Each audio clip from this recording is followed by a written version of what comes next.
Alright, so let's start to cook our bulanglang. So ito yung mga kailangan nating ingredients. Of course, bawang sibuyas, luya, tsaka kamatis. And of course, yung ating bangus. So, tatlong mga katamtamang bangus lang yan. And of course, yung ating bayabas. So, ngayon, mga kakatapos lang ng, tag-ulan pa, pero konting init na ngayong August. That's why marami tayong mga bayabas and also yung ating mga talbos. So, pwede dito yung kangkong. Pero dahil libre lang ito sa aming harapan, meron kasi kaming mga tanim na talbos, saka malunggay. So, we've created. So, ito ay budget friendly. So, budget ulam. So, 160 to 180 yung ating ulam for today. Let's cook our...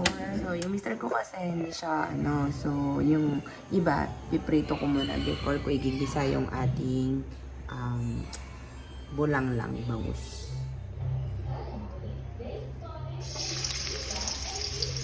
So, lagay na natin yung bawang. Luya pala. So, para mas malasa si luya.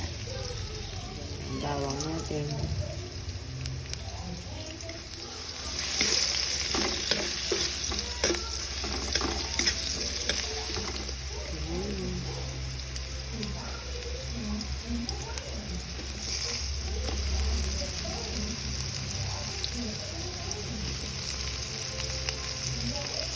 Manis.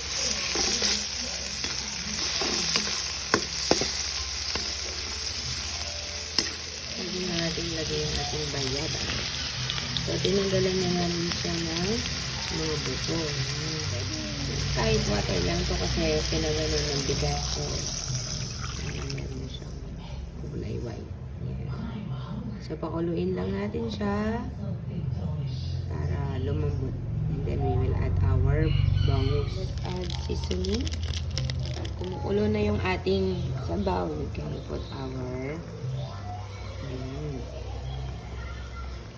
parang ano yan, sinigang lang sa bayabas.